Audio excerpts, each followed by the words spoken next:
Tu se formou nos Estados Unidos, né? Em ciência política e filosofia, né? Eu fiz 2 faculdades lá. Eu queria te perguntar uma coisa sobre a liberdade de expressão, que é um assunto que está sendo bem debatido ultimamente aqui no Brasil. E eu vejo muita gente dizendo que eles prezam pela liberdade de expressão lá porque eles tiveram a guerra. E o Brasil não entende esses conceitos de liberdade e de liberdade de expressão porque a gente não teve uma grande guerra aqui. Eu queria entender por que tem essa ligação da guerra com esse sentimento do americano da liberdade. Em que situação? Eu não sei se eu... Eu vejo muito esse argumento, assim, que eles valorizam a liberdade porque eles tiveram uma grande guerra. E aqui a gente não entende o... Não, a guerra no sentido de ter a sua liberdade cerceada. Só posso imaginar que é isso que eles estão falando. Mas foi a partir dessa guerra que foi inventada a Guerra Civil? Foi a partir dela que foi inventada a primeira emenda? Dela que surgiu a primeira emenda? Sim, você tem tipo a noção de que você tem que manter aquilo livre, tá bom, e eles lutaram por ideais ou por valores e por liberdade, né? Era tipo uma guerra, uma parte dessa guerra tem a ver com a luta para acabar com a escravidão, que é... Pô, a escravidão é a antítese da ideia de liberdade. Você é um escravo, você não é livre. Então você está lutando por liberdade. E isso era um valor muito forte naquele combate, naquela definição para que lado que a nação vai ser, que nação vai ser, como essa nação vai ser. Ela vai ser livre ou ela vai ser escravocata, né? Ou ela vai ser aprisionada. Então esse é um elemento assim fundamental daquela luta. Talvez isso esteja mais próximo deles.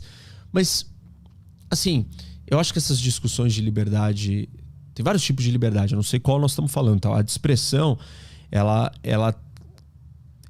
tem a ver com uma maturidade também social. De você estar pronto para falar as coisas, de ouvir, de responder. Os americanos eles têm uma capacidade de discussão argumentativa diferente da nossa. Mas isso tem alguma coisa a ver com a guerra? A guerra influenciou Acho que sim, na liberdade de expressão? Não, tem a ver, claro que tem a ver. Tem a ver nesse sentido de você, tá lutando por... Cara, liberdade era uma das causas centrais da guerra. O que eu acho é que quando o americano discute e aí você pensa assim, a discussão do americano ela não é igual à nossa. Você tem competição de debate. Você tem clubes de argumentação. E eu ataco o seu argumento, eu sou incisivo, eu sou duro. E a gente não é assim aqui. E não adianta achar que agora, não, tem um monte de gente aí combativa. Não. Não é argumentação, não é ataque ao outro. Não é ad hominem. Não é adjetivar você, o Arthur.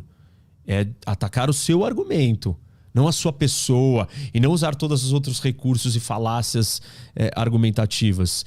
E lá eles fazem isso com mais naturalidade, isso não é pessoal. Aqui é pessoal. Nós somos muito emotivos, nós temos menos maturidade intelectual. Porque maturidade intelectual requer a capacidade de você, ouvir, contra-argumentar, não personalizar, não mexer com as suas emoções. A gente tem uma cultura cordial. Você discordar de mim, sabe, pega mal. Já meio que cria um clima. Não é uma coisa tão agradável, não é levado tão suave. O outro já fica... Já meio levanta a armadura. Não é natural isso. E para eles é muito mais natural. Eu acho que aí você cria um ambiente onde essa liberdade de expressão, ou a lidar com todas essas facetas da liberdade de expressão, se torna mais fácil. E eu acho isso melhor. Aqui nós ainda temos alguns problemas. A gente não sabe... A gente não tem essa sofisticação que nem da conversa da sombra, que nem do equilíbrio do nacionalismo com o fascismo. Falta isso para nós. E aí a gente pode perder a linha. Que é um problema da Europa. Certos discursos não são permitidos na Alemanha. Tem menos liberdade de expressão. Mas por quê? Os caras já perderam a linha.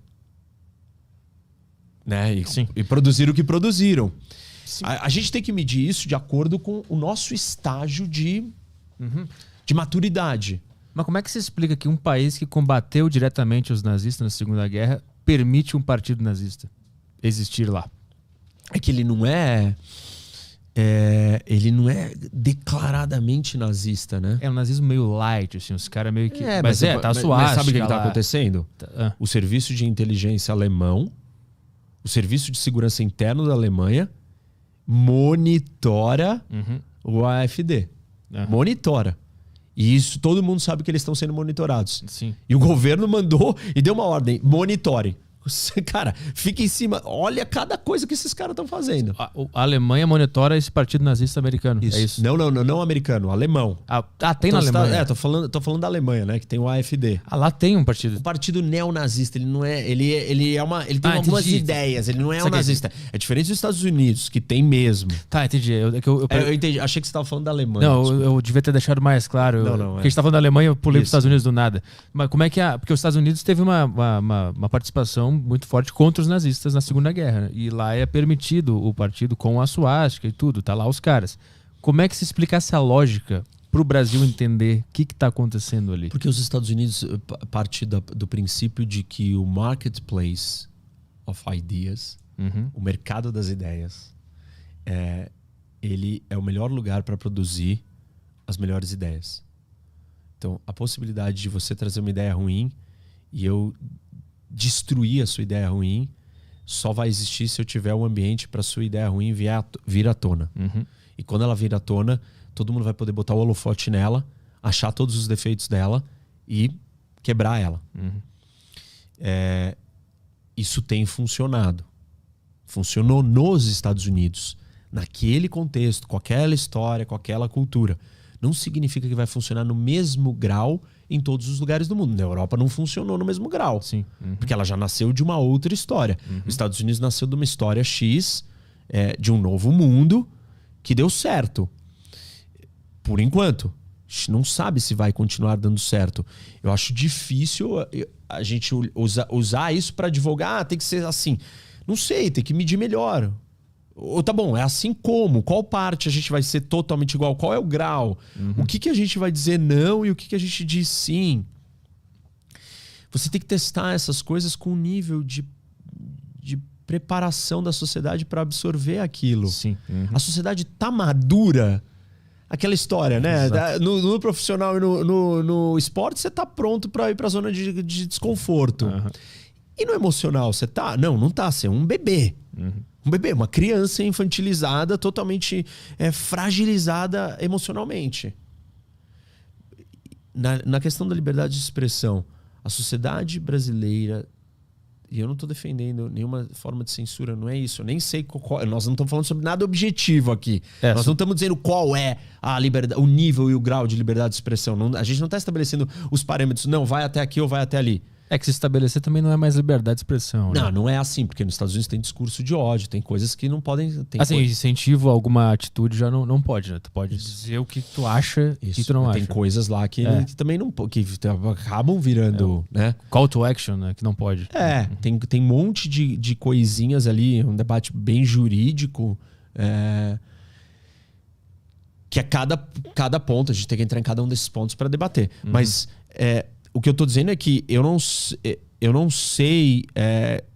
as coisas elas têm que ser medidas de acordo com o nível e o contexto.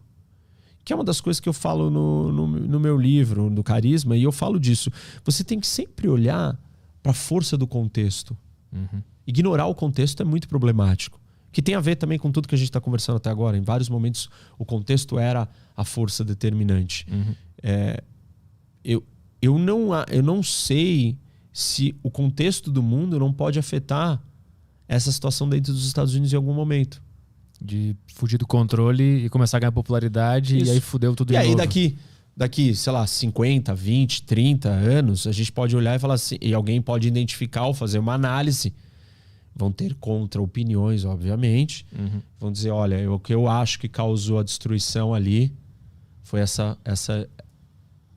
naquele contexto não poderia se permitir que aquela ideia prosperasse.